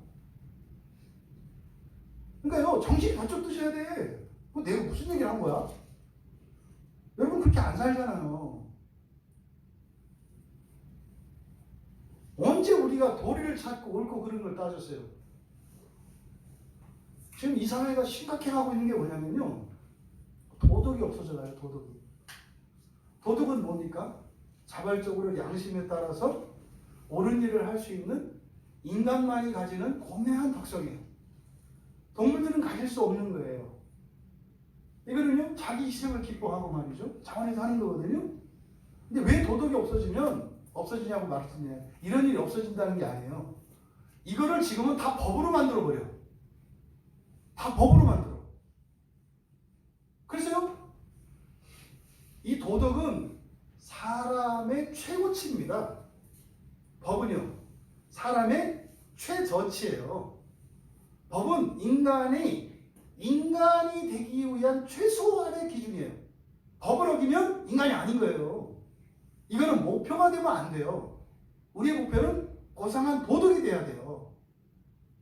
그런데 이 도덕을 법으로 만들어버려요. 법으로 정하면 법과 도덕의 차이는 뭡니까? 내용이 중요한 게 아니라 자발적으로 해도 되는 것이 도덕이고 법적으로 강제돼서 하는 게 법이에요. 근데 자식이 엄마 위해서 하기 싫은 공부를 해. 그럴 수 있어요. 그럼 어떤 거예요? 되게 착한 거죠. 왜요? 공부 무지하게 싫어하는 애야. 근데 엄마 아빠가 이렇게 힘들어서 일하는 걸 보니까 너무 마음이 아파. 근데 엄마가 제일 기뻐하는 거, 아빠가 제일 기뻐하는 거 보니까 내가 공부하는 거야. 거기다가 점수가 잘 맞으면은 그렇게 좋아해. 막 울면서도 좋아해. 그러니까 이 아이는 죽기보다 싫어, 공부하는 게. 근데 어떻게 해요? 엄마 아빠를 해서 공부를 하는 거 이렇게 참고. 이게 도덕이에요, 도덕. 그럼 이 아이가 하는 일은요, 굉장히 고상하고 거룩한 거죠, 그죠? 근데 이거를 만약에 너 몇 등 안 하면 내 자식 아니야. 너 안 하면 너 내쫓아버릴 거야. 그래가지고 내 쫓길까봐 겁나서 공부해. 그러면 이게 똑같이 공부하는 건데 의미가 완전히 달라지죠. 하는 사람도 다르고 그 의미도 달라요. 여러분 보세요. 교회에 관해서 얘기할게요. 지금 한국에 있는 교회들이 정말로 심각한 어려움에 서 있는데 이게 주중에 일체 모이지도 않고 이걸 만약에 자발적으로 교회가 했다고 봐요. 그럼 어떻게 돼요? 굉장히 거룩한 희생이죠. 굉장히 아름다운 얘기고 감동스러운 얘기죠. 그런 얘기가 엄청 많은 거죠. 왜요? 교회들이 막 월세도 못 내고 이렇게 하면서 또 그 교회들이 막 어려움도 있으면서 교회도 못 나가고 이렇게 해서 근데 어때요? 이 나라에 코로나가 확산되는 걸 막기 위해서 막 그냥 어려움을 감수하고도 그렇게 교회 스스로 예배도 자제하고 뭐 입으로 나눠서 예배 이렇게 했어. 그러면요, 이게 굉장히 감동스러운 스타일이에요. 근데 이걸 법으로 바꿔보면 어떻게 되는 줄 아세요? 그렇게 하는 게 당연한 게 되고 그렇게 안 하면 나쁜 게 되죠. 지금 이렇게 됐어요, 이 사회가. 그러니까요, 아름답고 감동스러운 일들이 굉장히 많아요, 한국 사람들에게. 근데 그거는 어떻게 됐어요? 다 정죄하는 일만 돼 있어요. 애들 입장에서는요, 조금 뭘 바꾼다는 게 굉장히 어렵거든요. 굉장히 어려워요. 이만큼 변하는 게 본인 눈에 안 찰지 몰라도 엄청 어려워요. 근데 그게 도덕으로 남아있으면 어떻게 해요? 참 귀한 거예요. 감동스러운 거예요. 기쁘고 행복한 거예요. 근데 기준은 딱 거주고 여기 이렇게 하면 어떻게 돼요? 맨날 정죄받아요. 그러면요, 죽으라고 해도 재미도 없고 기쁨도 없고 보람도 없고 없어. 그러니까 왜요? 사람이 아니야. 나는 인간도 아니고 쓰레기야. 이렇게 하는 거예요. 그거. 이 사회가 지금 점점점 그렇게 돼가고 있어요. 여러분 가정 안에서는 법을 없애세요. 그리고 도덕을 만드세요. 도덕은 인간의 숭고함을 키우는 겁니다. 사실 예수 그리스도의 구원의 일들은 법을 자꾸 확장시키는 게 아니라 뭐예요? 법을 허물어버리고요. 율법의 내용이 사라지는 게 아니에요. 율법으로 강제되었던 율법이 우리에게 무엇으로 오는 거예요? 도덕으로 오는 거예요. 도덕으로. 십계명을 안 지키면 이게 벌받고 저주받는 게 아니라 우리를 새로운 본성을 가지게 하신 성령의 역사로 말미암아서 정말 할 수 없는 일들을 하면서 살아가는 거예요. 오늘 여러분 예배 나온 게 그잖아요. 죽을 힘을 다해서 나왔잖아요. 굉장히 아름다운 얘기라니까요. 감동 스토리요 이게. 야, 1월 마지막 주일에 2시에 예배를, 이거는 감동스러운 얘기라니까요. 근데 이게 법이 돼버리면 어떻게 돼요? 왜 늦게 왔냐? 예배 시간에 태도는 왜 그러냐? 뭐가 어떠냐? 이렇게 되는 거예요. 똑같은 일인데. 이 예수님의 이 말씀에 담긴 이야기는요, 굉장히 깊은 구원의 진리를 담고 있어요. 어린아이에겐 드러내시고 지혜 있는 자와 슬기 있는 자에게는 깊이 감추신다 그랬잖아요.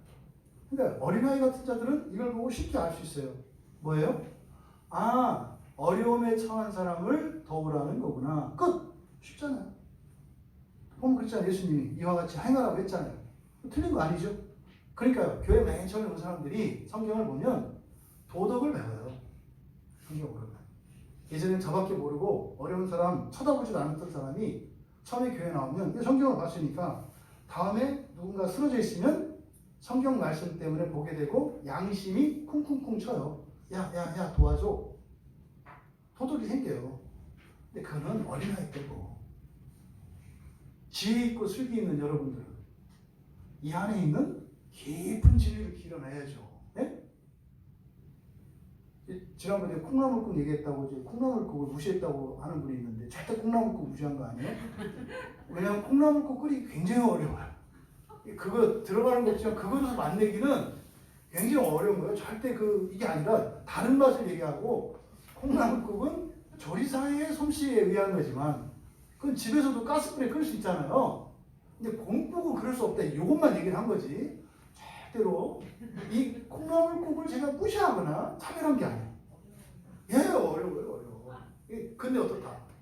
이 공국은 아주 높은 700도 이상이 돼야 된대요. 그걸 24시간, 48시간을 계속 나온대요. 성경이 그런 거라고. 한번 딱 씹어서 맛볼 수 있는 맛이 있고 깊은 진리의 맛이 있다 이 말이에요. 그러면 뭐 이렇게 선한 이렇게 자비를 베푸는 게 잘못 아니요, 맞죠. 제가 말씀드리는 바는 뭐예요? 틀렸다는 게 아니라 그거에서 더 깊이 들어가자고 말씀을 드리는 거죠. 네? 그러면 지금 이 사람이 사마리아 사람이라고 안 하고 자비를 베푼 자입니다 하면은요, 유대인 정도라면, 예수님 정도라면 눈치채야 돼. 왜요? 이게 비트는 거거든요. 3번이라고 안 하잖아요. 그러니까 사실은 이 율법교사가 자비를 베푼 자입니다 대답을 했는데 이게 대답이라기보다는 예수님에 대한 비웃음을 역설적으로 나타내는 거예요. 그걸 내가 꼭 내 입으로 말을 해야 되겠어요? 지금 당신 엉뚱한 얘기하고 있잖아요. 번지수가 잘못됐잖아요. 최소한 이웃은 우리의 동족 유대인을 가리키는 건데 당신은 정답이 사마리아인인 문제를 가지고 얘기를 하면 당신이 모른다는 것을 나타내는 거 아닙니까? 차라리 무식할 때는 말이라도 아끼고 가만히 있으면 되는데 당신은 말로 당신의 수치를 드러내는 거 아니요. 이렇게 비웃음을 역설적으로 나타나는 게 자비를 베푼 자죠. 여기는 겸손하게 우리말로 이렇게 되어 있습니다. 이렇게 안 했죠. 그거 자비를 베푼 자 아니요. 네? 그 누구나 다 아는 거예요. 누구나 다 아는. 이 세 살짜리도 아는 거를 나한테 물어봐? 그러니까 당신은 모르고 있는 거죠. 그런데 이번에도 예수님은 기가 보통 센 양반이 아니에요. 절대 기가 안 죽어. 율법교사가 보기에는 야, 이건 틀려도 몰라도 내가 얘기하면 자기가 아는 것처럼 그걸 갖고 답으로 얘기하고, 그래서 자기가 모른다는 걸 내가 입증을 했는데도 절대로 그걸 내색도 안 하고 꿈쩍도 안 해요. 왜요? 아니, 그 정도 되면 좀 이렇게 좀 운매 기주고 해야 되는데 또 천연덕스럽게 그러잖아요. 가서 너도 이와 같이 하라. 아마 율법교사는 아주 복창이 터졌을 겁니다. 지금 열불이 났을 거예요. 그리고 이야기가 딱 끊겼어요. 이상하잖아요. 결론이 없어요. 결론이. 보세요. 어쨌든 율법교사가 예수님을 시험하려고 했는데 성공했다는 거예요? 실패했다는 거예요? 몰라요. 또 그럼 예수님은 율법교사가 잘못 알고 있었던 것을 가르쳐 주려고 하셨다는데, 그래서 전달이 됐다는 거예요? 안 됐다는 거예요? 몰라요. 왜요? 주인공은 여러분입니다. 이게 지금 문답식으로 대화가 되어 있습니다만 사실은요, 전혀 다른 이야기가 동문서답되고 있는 거예요. 율법교사는 율법교사가 옳다고 여기는 대로 예수님의 말을 해석하면서 계속 얘기하고 있어요. 예수님은 율법교사가 잘못 알고 있다는 것을 계속 가르쳐 주려고 말씀하고 있어요. 지금 평행선을 그리고 가고 있는 얘기예요. 그리고 지금 누가복음에 들어가 있는 이 기사는 마태복음에 그리고 마가복음에 있는 이 두 가지 사건이 합쳐진 사건이에요. 왜냐하면 여기는 예수님께 찾아가서 어떻게 해야 영생을 얻을 수 있습니까? 이게 물어보는 사건이 있었어요. 또 하나. 율법 중에서 가장 큰 계명, 첫째 계명이 무엇입니까? 물어보는 사건이 있었어요. 그래서 가장 큰 계명에 대해서 묻는 사건과 구원을 어떻게 얻을 수 있습니까? 라고 하는 이 두 개의 사건이 여기서는 종합된 거예요. 그래서 여기서 다루는 주제는 영생과 율법의 관계에 대해서 묻는 상당히 수준 높은 본문이에요. 착한 사람이 되라, 선행을 해라, 이런 그런 그 본문이 아니에요. 굉장히. 그래서 마태복음이나 마가복음에 있는 것을 대학생, 학부의 일이라면 여기서 다루고 있는 것은 최소한 석사, 박사 과정에 있는 거예요. 이 내용이 앞에도 다뤄졌지만 이건 전혀 다른, 좀 더 깊은 심오한 얘기다. 그럼 어쨌든 이 결론은 여러분들이 내시라는 거예요.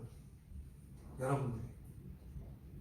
이 답은 여러분들이 내시고 여러분들이 적용을 하셔야 돼요.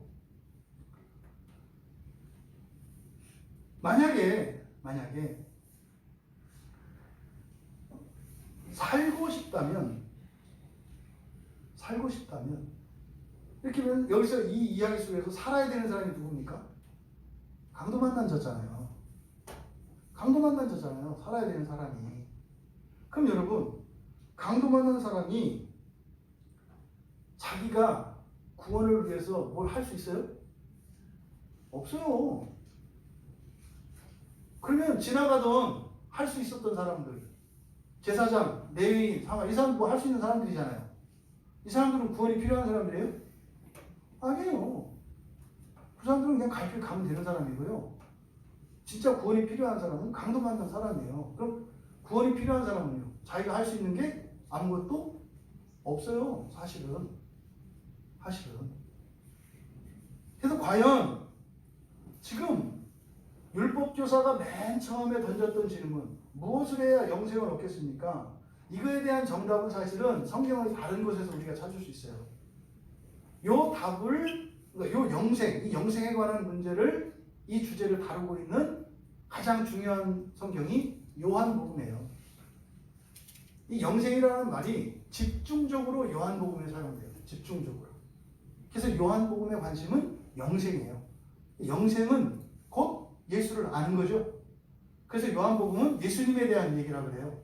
예수님에 대한 얘기라는 것은 그게 바로 영생에 관한 이야기예요. 그래서 요한복음의 17장 3절에 보면 이렇게 돼 있어요. 아들을 믿는 자에게는 영생이 있다. 그러니까 영생이 어디 있다고요? 아들을 믿는 자. 그러니까 만약에 간단하게 대답하려면 이 율법교사가 무엇을 해야 영생을 얻을까? 그럼 뭐라고 얘기하면 돼요? 정답이? 여러분한테 누가 물어봤어. 그럼 뭐라고 하면 돼요?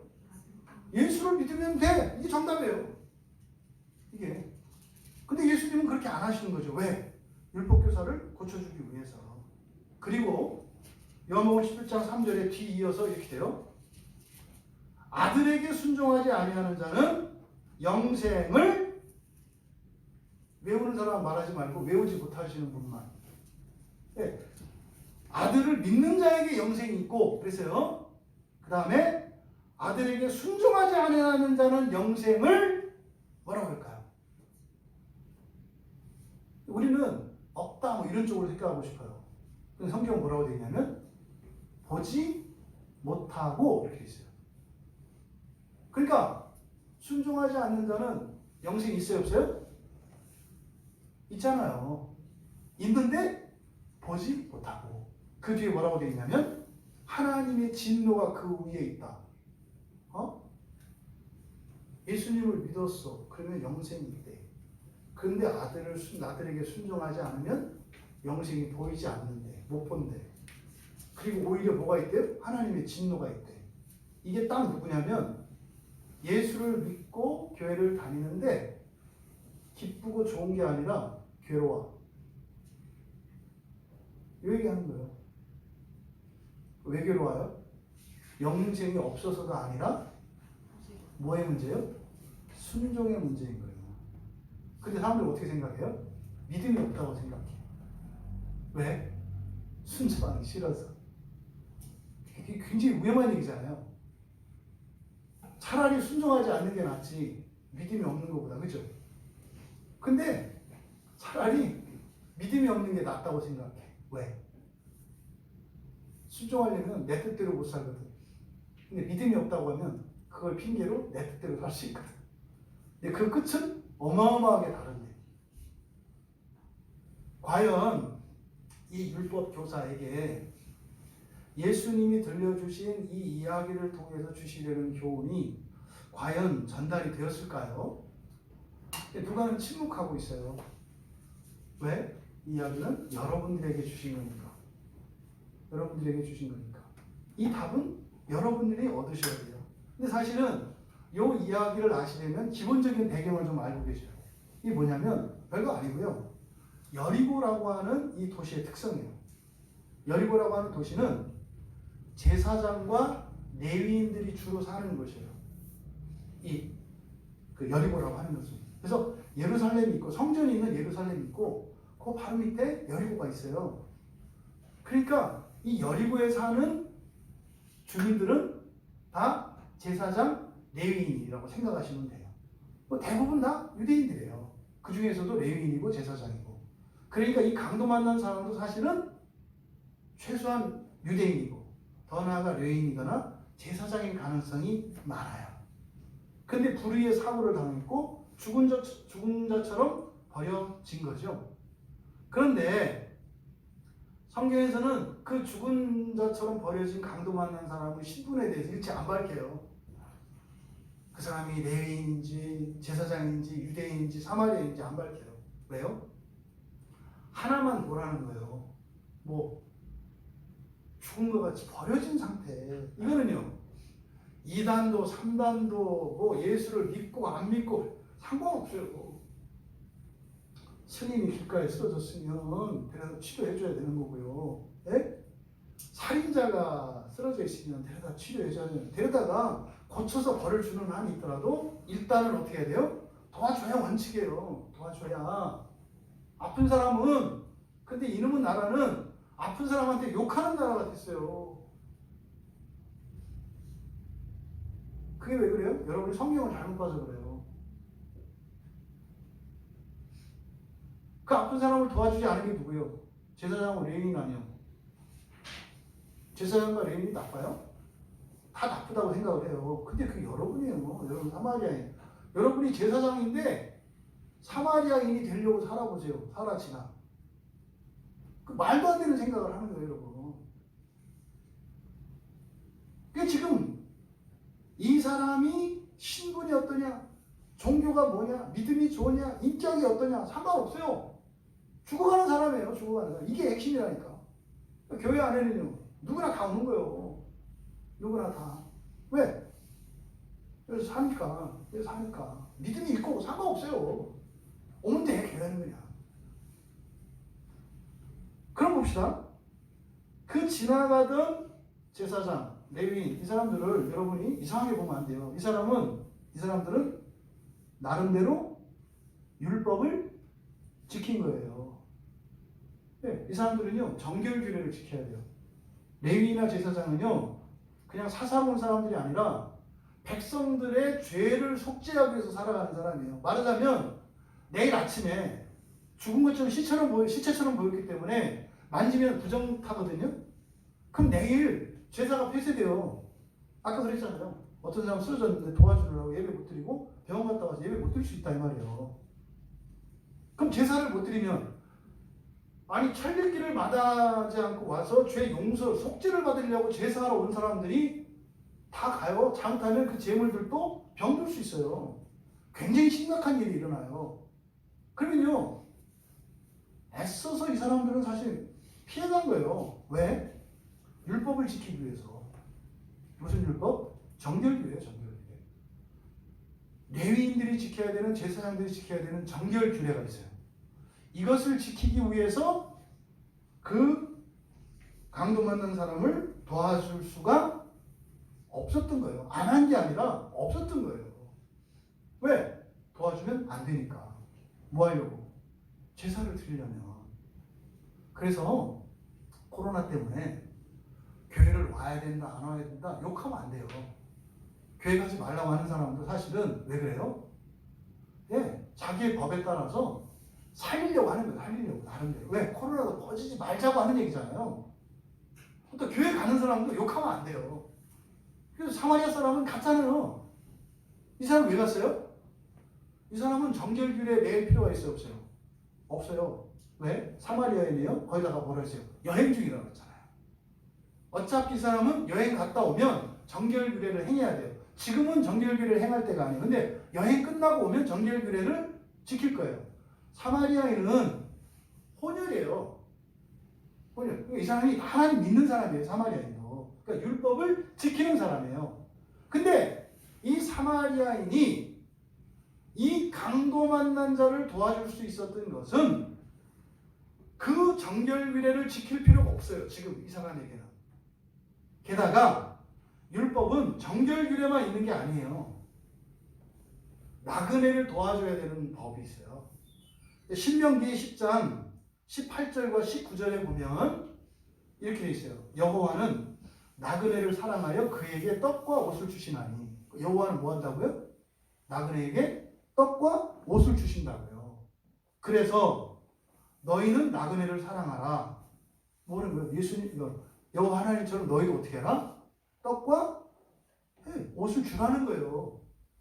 그래서 이 사마리아인도 신명기 10장에 있는 그 율법을 따라서 이 강도 만나서 죽어가는 사람에게 옷을 주고 떡을 준 거예요.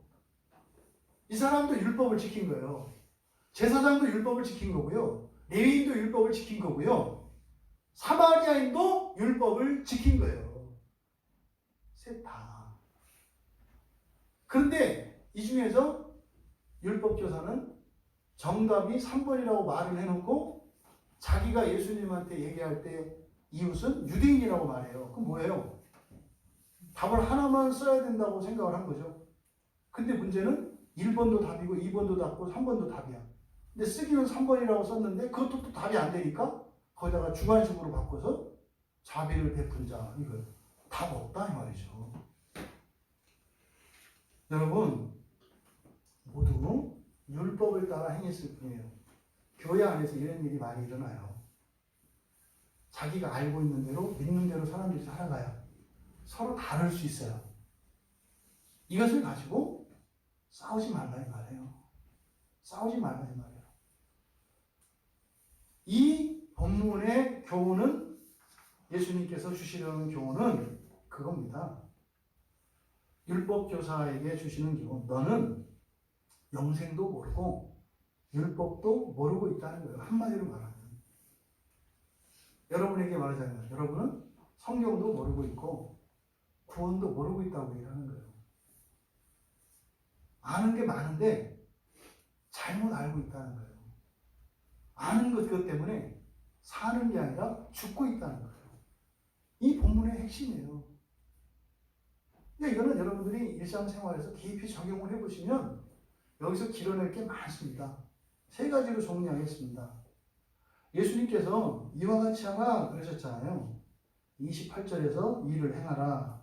37절에서 이와 같이 해라. 이게 무슨 말씀이겠는가? 이와 같이 하라. 그럼 율법교사는 자기가 믿기를 어떻게 그 사마리아 사람들처럼 이렇게 하는 일이라고 생각을 했어요. 또 동시에 어떤 일을 생각하고 어떻게 생각하고 있어요? 설사 그런 일이 있더라도 도와주지 말고 가서 제사를 지켜야 한다는 생각도 갖고 있어요. 그러니까 어떻게 해야 될지를 몰라요. 어떻게 다 율법이니까. 그러니까 제사장도 율법이고 레위도 율법이고 사마리아인도 율법이에요. 근데 예수님이 말씀하고자 하는 말은 뭐예요? 그치? 율법이라는 게 이렇게 충돌해요. 어떨 때는 율법을 지켜서 사람을 죽일 때가 있고 어떨 때는 율법을 지켜서 사람을 살릴 때도 있어요. 모든 율법이 모든 사람에게 모든 상황에서 생명이 되느냐? 그렇지 않아요. 어떤 때는 생명이 되고 어떤 때는 그게 죽음이 되기도 해요. 이게 율법의 한계입니다. 그래서 예수님이 말씀하시는 것은 율법을 지켜라. 그죠? 근데 지키되 율법을 지키는 목적, 그러니까 율법은 구원을 위해서 주신 거거든요. 그러니까 율법을 지키되 무엇을 위해서 지켜야 돼요? 생명을 살리기 위해서 지켜야 되는 거예요. 그래서 율법을 뭐라고 해요? 사랑의 율법이라고 하는 거예요. 율법, 생명, 사랑, 이 붙어있는 거예요. 붙어있는 거. 근데 이거 어떻게 해요? 유연하게 그때의 상황에 따라 사람에 따라 잘 적용하셔야 된다고. 이게 그러잖아요. 무식하면 용감하다. 무슨 말이냐면 한 가지만 아는 사람들이 굉장히 외골수예요. 한 가지만 아는 사람이 목숨 걸어 그거 하나에. 왜냐면 아는 게 그거밖에 없어서 그래. 많이 알면 목숨을 못 걸어요. 왜? 어떤 때는 도와주고 어떤 때는 도와주면 안 되고 이게 상황에 따라 오거든요. 그래서 뭐다 이렇게 답내리기가 어렵다. 여러분 율법을 지키세요. 그런데 율법에 매이지는 마세요. 이 세상이 아직은 죄로 가득 차 있기 때문에 율법을 지킴으로써 생명을 지키기도 하지만 때로는 죽게도 할 수 있다는 사실을 기억하세요. 그래서 율법을 행해야 될까 말아야 될까는 그 상황에서 생명을 살릴 것인가 그렇지 못할 것인가를 보고 판단하셔야 돼요. 여러분들이. 생명을 살리게 된다면 일시적으로 율법을 내려놓을 수 있어요. 버리라는 게 아니에요. 그리고 살리고 나서 다시 율법을 들면 되죠. 그리고 그 상황에 따른 법들을 잘 적용하셔야 됩니다. 생명을 살리는 것이 우선이에요. 잊지 마세요. 만약에 3명의 이웃이 있었잖아요. 강도 만난 사람에게. 만약에 3사람이 전부 다 정결규례 율법만 지켰다면 강도 만난 사람은 죽었죠. 그런데 나그네를 섬겨야 한다는 그 율법을 지킨 사마리아인 때문에 강도가 살아났죠. 그래서 여러분들이 율법을 들어야 할 때와 내려놓아야 할 때를 잘 구분하셔라. 그 기준은 뭐다? 생명이다. 이것이 첫 번째. 두 번째로는 율법교사가 영생에 대해서 잘못된 이해를 가지고 있어요. 영생에 대해서. 어떤 잘못된 이해를 가지고 있냐? 첫째, 영생의 의미를 잘못 알고 있어요. 이 율법교사는 내가 혼자 영원히 잘 사는 것을 영생이라고 생각을 해요. 나 혼자만 영원히 이게 지금 오늘날 교회에 많이 팽배한 생각이에요. 나 혼자만 영원히 잘 사는 것. 조금 더 나가면 하나님과 함께해요. 근데 문제는 하나님이 나하고만 함께해요. 편집증 환자들. 하나님이 나하고만 함께해요. 근데 성경에서 말하는, 즉 예수님께서 말씀하시는 건 뭐예요? 사마리아인이든 불결한 사람이든 영생은요 다 함께 사는 게 영생이에요. 잊지 마세요. 이게 가장 우선이에요. 다 함께 사는 게 영생이에요. 다 함께. 다에는 하나님도 들어가고 너도 들어가고 나도 들어가고 믿음이 있는 자 없는 자 가난한 자 부한 자 병자 모두 다예요. 그러니까 모두 다 함께 살아가는 게 영생이에요. 그래서 영생에 대한 이 개념이 잘못되어 있고, 또 하나 영생에 대해서 이 율법교사가 잘못 알고 있는 거, 영생은 사람의 힘으로 얻을 수 있는 게 아니에요. 자기 전 재산을 바치고 자기 생명을 바쳐도 영생 못 구해요. 얻을 수 없어요. 영생은 어떻게 하는 거예요? 오직 예수를 믿는 자에게 하나님이 거저 주시는 은혜예요. 거저 주시는 은혜. 예수님이 오신 목적이 영생을 얻게 하는 거예요. 그를 믿는 자마다 영생을 주려 하심이라. 그러니까 영생은 내 힘으로 얻는 게 아니다. 그럼 여러분에게 작은 믿음이 있잖아요. 그러면 이미 영생은 여러분에게 주어졌어요. 믿든지 안 믿든지. 그걸 이렇게 자기 확신 들으려고 하지 마요. 여러분이 예수, 오죽하면 하나님은요, 틈만 나면 구원하려고 그래요. 오죽하면, 교회로 짜장면 배달만 와도 구원 받는다고 제가 얘기하잖아요. 오죽하면. 그냥, 여러분하고 옷깃만 스쳐도 구원 받아. 불교에서는 여러분하고 옷깃을 스치는 억겁의 인연이 있다는데, 억겁의 인연이 있으면 뭐 할까요? 악연인데. 교회에서는 뭐예요? 여러분 옷깃만 스쳐도 구원이 가요. 자주 옷깃을 스치는 여러분 되시기 바랍니다. 단 남성들은 남성들은 장사님 성범죄로 될 수 있으니까 여성들은 하세요. 그러니까 여러분들은 구원 얻기 위해서 영생을 얻기 위해서 살아가는 사람들이 아니에요. 왜? 은혜로 주어진 것이기 때문에. 그래서 영생은요 얻으려고 얻어야 할 목표가 아니라 뭐예요? 영생은 살아내는 거예요. 여러분 얻어야 할 것이 아니라 살아야 할 것이라고. 살아야 할 것. 그러니까 영생을 얻으려 하지 말고, 그러니까 영생을 얻으려면 못 얻어요. 은혜로 주신 영생으로 살아가는 것입니다. 여러분들이. 그래서요 영생이 필요한 것은 강도 만난 자나 제사장이나 레위인이나 사마리아인이나 모두에게 필요해요. 모두에게. 그래서 예수를 믿는 여러분들이 주님께서 여러분에게 주신 영생을 가지고 살아가실 때 여러분을 통해서 살아나요. 지금은 여러분이 사마리아인이 될 수 있어요. 근데 나중에 여러분이 강도 만난 자가 될 수 있어요. 또 나중에 여러분이 제사장이 될 수도 있어요. 나중에 여러분이 레위인이 될 수도 있어요. 상황에 따라서 그렇다 이 말이에요. 그러니까 그 순간에 강도 만난 자를 꼭 도와주는 것만 이웃이냐? 그게 아니고 유대인만 이웃이냐? 아니요. 율법을 지키는 자가 이웃이요. 근데 그 율법을 지킨다고 다 이웃이냐? 아니요. 생명을 위하여 율법을 지키는 자들, 믿음을 가진 자들, 영생을 살아가는 자들, 그들이 이웃입니다. 세 번째로 여러분 영생을 살아가기를 포기하거나 중단하지 마세요. 왜 이 말씀을 드리냐면 막상 여러분이 이웃을 사랑하고 하나님을 사랑하고 이게 사실은 뭐예요? 율법을 지키면서 사랑을 위해서 사는 거 아닙니까? 근데 해보시면 아시겠지만 잘 안 돼요. 될 때도 있지만 안 될 때가 훨씬 많아요. 여러분이 누군가를 섬기고 사랑하려고 하지만 그 사람들이 그걸 기쁘게 받아들이냐면 그렇지 않아요. 거부하고 오히려 화도 내고 뭐 이러거든요. 그리고요, 한 번, 두 번, 세 번 하겠지만 어느 정도 한계에 다다르면 더 이상 할 수 없는 때가 와요. 그리고 오히려 과거에 내가 섬기고 그렇게 사랑했던 것 때문에 적개심이 일어나고 배신감이 들고 화가 나는 때가 와요. 그때 자책하거나 아유 나는 뭐 영생을 못 받은 사람이구나, 구원 못 받았구나, 난 신자가 아니구나 이러지 마시고 그때 더 사랑할 수 있는 은혜를 구하세요. 더 사랑할 수 있는 은혜.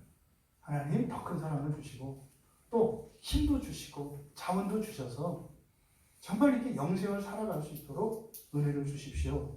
이렇게 하나님께 전적으로 의지하며 영생을 살아가시는 여러분 되시길 바라요. 결국 율법 교사를 통해서 드러냈던 그 말씀, 여호와 하나님을 사랑하고 이웃을 내 몸과 같이 사랑하는 말씀 맞습니다. 이게 맞아요. 근데 그것으로 영생을 얻는 것이 아니라 영생을 얻은 자들이 그렇게 살아가는 것이다. 그래서 다른 이를 살리고 나도 살아가는 것이다. 바로 이 일을 위해서 예수님께서 이 땅에 오셨던 거예요. 그리고 이 일을 위해서 잠깐 이 세상을 비워주신 거예요. 왜요? 영생을 살아가면서 이루어 가라고. 여러분에게 주신 구원으로 예수님께서 도와주실 것을 믿고 때를 따라 은혜를 구하며 영생을 살아가시는 여러분 되시기를 주님의 이름으로 축원합니다.